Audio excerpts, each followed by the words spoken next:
health authorities in Germany have entered a state of heightened alert following reports that a patient exhibiting symptoms consistent with a severe hantavirus infection has been admitted to a specialized bioisolation unit in Düsseldorf.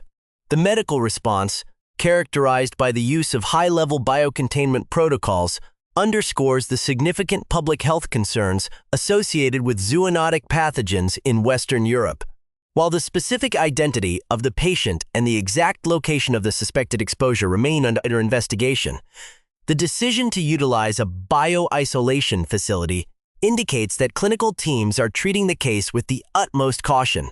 Hantaviruses represent a diverse family of viruses primarily carried by rodents, including mice, rats, and voles. In the European context, the most frequently encountered species is the Pumala virus, typically transmitted by the bank vole. However, the mention of a potentially new or atypical presentation in this Düsseldorf case has prompted a rigorous diagnostic process to determine if the pathogen involved deviates from the strains usually monitored by the Robert Koch Institute, Germany's Central Federal Institution for Disease Control and Prevention. Users should understand that hantavirus is not a single entity, but a group of viruses that can cause two distinct clinical syndromes in humans. Hemorrhagic fever with Raynaud syndrome, commonly seen in Europe and Asia, and hantavirus pulmonary syndrome, which is more prevalent in the Americas. The severity of these conditions can vary from mild, flu-like symptoms to life-threatening organ failure. The primary mode of transmission to humans is not through direct animal bites, but rather through the inhalation of aerosolized particles from rodent excreta, including urine, saliva, and droppings. This often occurs in settings where humans disturb dust in confined spaces, such as barns, sheds, or attics, where infected rodents have nested. Because these particles can remain infectious for several days in the environment, the risk is not limited to active rodent sightings, but extends to any area with historical infestation. The transition of a suspected patient to a specialized isolation unit, like the one in Düsseldorf, is a standard but serious procedural step designed to prevent any potential for nosocomial or hospital-acquired transmission. Despite the fact that most hantaviruses are not known to spread easily between humans, this framing sets the stage for a broader investigation into the environmental factors and regional surveillance data that will be required to confirm the nature of this specific health threat. The core developments of the Düsseldorf Incident Center on the clinical management of the patient and the ongoing laboratory analysis required to confirm the viral strain. Once a patient is admitted to a bioisolation unit, they are managed by a highly trained multidisciplinary team using specialized personal protective equipment and negative pressure ventilation systems. These units are specifically designed to handle high-consequence infectious diseases, ensuring that both the patient receives intensive supportive care and the community remains protected from any theoretical risk of spillover. In Germany, such facilities are part of a coordinated network of treatment centers for highly infectious diseases. The diagnostic workflow involves the collection of blood and tissue samples, which are then transported under strict biological safety conditions to reference laboratories. These labs utilize molecular testing techniques, primarily real-time polymerase chain reaction or PCR, to detect the presence of viral RNA. If the viral load is sufficient, scientists may also attempt to sequence the entire genome of the virus to compare it against known databases of hantavirus strains. This process is critical for verifying claims of a new virus, as genetic mutations can lead to variations in virulence or diagnostic detection. While the initial reporting has emphasized a sense of shock or urgency, public health officials typically contrast these sensationalized claims with verified epidemiological data. In Germany, hantavirus infections are not uncommon, with seasonal spikes often linked to the mast year phenomenon, where an abundance of beech seeds leads to an explosion in the rodent population. However, a case warranting immediate bioisolations suggests either a particularly severe clinical presentation or an ambiguity in the initial screening that necessitates maximum precaution until more common pathogens are ruled out. Officials have yet to release specific data regarding the patient's travel history or occupational exposure, which are vital components of the epidemiological investigation. If the source of infection is suspected to be domestic, local health departments will likely initiate environmental sampling in the patient's residence or workplace to identify the rodent reservoir. The involvement of specialized clinics in Düsseldorf reflects a robust infrastructure for infectious disease management, but the delay between admission and laboratory confirmation remains a period of significant uncertainty.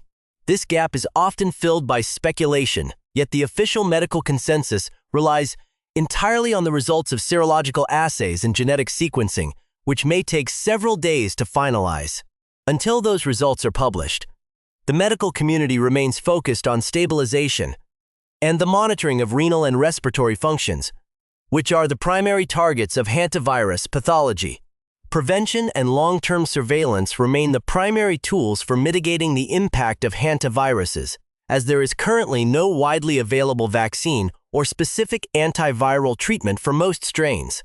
Public health guidance in Germany and across Europe emphasizes the importance of minimizing contact with rodents and their habitats.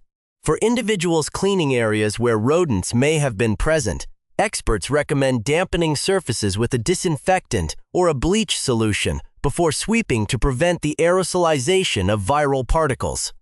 Wearing gloves and high-filtration masks is also advised in high-risk environments.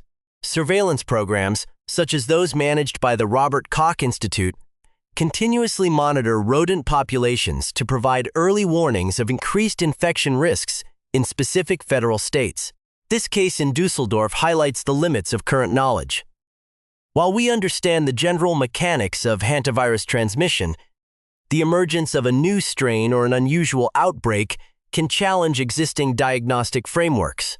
The honest limit of medical science in these early hours is the inability to provide an immediate definitive diagnosis without the completion of complex laboratory protocols. The situation in Düsseldorf serves as a reminder of the constant interface between human activity and wildlife reservoirs. As urban expansion and climate fluctuations alter rodent behaviors, the frequency of these encounters may shift. Authorities continue to stress that while the individual case is being handled with extreme care, the risk to the general public in Düsseldorf and the surrounding regions remains low, provided that standard hygiene and rodent-proofing measures are followed. Clinical observation of the patient will continue, and updates from the health ministry are expected once the reference laboratory concludes its findings. This episode of Specialized Care demonstrates the readiness of the German healthcare system to respond to rare or complex viral threats, ensuring that even suspected cases are isolated until they can be safely categorized. As we await further official statements, the focus remains on the synthesis of clinical data and environmental evidence. For continued coverage on global public health developments and infectious disease surveillance, consider subscribing to this channel for further updates. Stay informed and follow the guidance of your local health departments regarding rodent control and viral prevention. The clinical response at the University Hospital Düsseldorf underscores the rigorous protocols established by German health authorities for managing high-consequence infectious diseases. Upon the patient's arrival, the activation of a specialized bio-isolation unit, often referred to as a Sonderisolier station, indicates that medical staff are treating the case with a high index of suspicion for a pathogen requiring maximum containment. These units operate under strict negative pressure to prevent any airborne escape of viral particles, utilizing high-efficiency particulate air or HEPA filtration systems and specialized wastewater treatment. Personnel entering these zones are required to wear enhanced personal protective equipment, which may include powered air purifying respirators and dual-layered protective suits. This level of intervention is typically reserved for pathogens that pose a severe threat to the individual and the potential for wider transmission, though in the context of hantaviruses, human-to-human spread is exceptionally rare outside of the South American Andes virus. The immediate priority for the medical team is the stabilization of the patient's renal and respiratory systems, as hantaviruses are known to target the vascular endothelium, leading to increased capillary permeability and subsequent organ dysfunction. Simultaneously, the diagnostic workflow has shifted to high-security laboratory settings. Samples collected from the patient are typically dispatched to the National Reference Center for Hantaviruses or specialized facilities overseen by the Robert Koch Institute. Laboratory technicians utilize a battery of tests to confirm the viral presence and identify the specific strain. The primary tool is the real-time polymerase chain reaction, or PCR test, which looks for the specific genetic sequences of the hantavirus RNA in the patient's blood or tissue. Because the source material suggests the possibility of a new hantavirus, scientists will likely move beyond standard PCR panels, which are designed to detect known strains like Pumala or Dubrava, and employ metagenomic next-generation sequencing. This advanced technique allows for the complete reconstruction of the viral genome, enabling researchers to identify any significant mutations or reassortment events that might suggest a novel pathogen. Until this genetic fingerprint is finalized, the claim of a new virus remains a working hypothesis rather than a confirmed medical fact. The laboratory phase also includes serological testing to detect IgM and IgG antibodies, which can help determine the stage of the infection and the patient's immune response trajectory. The involvement of the Robert Koch Institute and local public health offices. The Gesundheitsamt marks the beginning of a thorough epidemiological investigation. Surveillance teams are tasked with tracing the patient's movements and potential exposure sites over the preceding weeks, as hantaviruses have an incubation period that can range from several days to 2 months. Investigators focus on microenvironments such as woodpiles, garden sheds, or agricultural buildings where the patient may have inhaled dust contaminated by rodent excreta. In the North Rhine-Westphalia region, where Düsseldorf is located, hantavirus surveillance is a year-round priority, yet the sudden escalation to bio-isolation suggests a clinical presentation that deviates from the standard regional baseline. Officials are also examining whether there are any links to international travel or the movement of goods, as shipping and trade can occasionally facilitate the transport of infected rodents or their nesting materials. However, without specific data indicating a breach in international phytosanitary standards, the investigation remains focused on domestic zoonotic reservoirs. The discrepancy between the urgent nature of the shock reports and the methodical pace of official laboratory verification is a standard feature of such public health events, as verified data must undergo rigorous peer and agency review before a formal notification is issued to the public or international bodies, like the European Center for Disease Prevention and Control. The public health response to the suspected hantavirus case in Düsseldorf emphasizes a dual strategy of clinical vigilance and aggressive preventative education, while the medical community awaits definitive laboratory confirmation from the National Reference Center. The Robert Koch Institute maintains that the most effective way to manage hantavirus risk is through the systematic reduction of human-rodent interactions. In Germany, where the Pumala strain is most prevalent, authorities monitor environmental factors such as mast years, periods of high seed production in beech and oak forests, which directly correlate with spikes in the bank vole population and subsequent human infections. Public guidance issued by health departments focuses on the mechanics of transmission, specifically the danger of aerosolized viral particles. Because hantaviruses are excreted in the urine, saliva, and droppings of infected rodents, they can remain viable in the environment for several days. The risk is highest when humans disturb these materials in enclosed, poorly ventilated spaces. Consequently, the practical takeaways for residents involve strict hygiene protocols. Individuals are advised never to dry sweep or vacuum areas with signs of rodent activity, as these actions launch infectious dust into the air where it can be easily inhaled. Instead, the recommended procedure involves thoroughly wetting the area with a disinfectant or a 10% bleach solution to settle the dust before carefully cleaning it with a damp cloth or mop. Long-term prevention also requires structural interventions in residential and agricultural settings.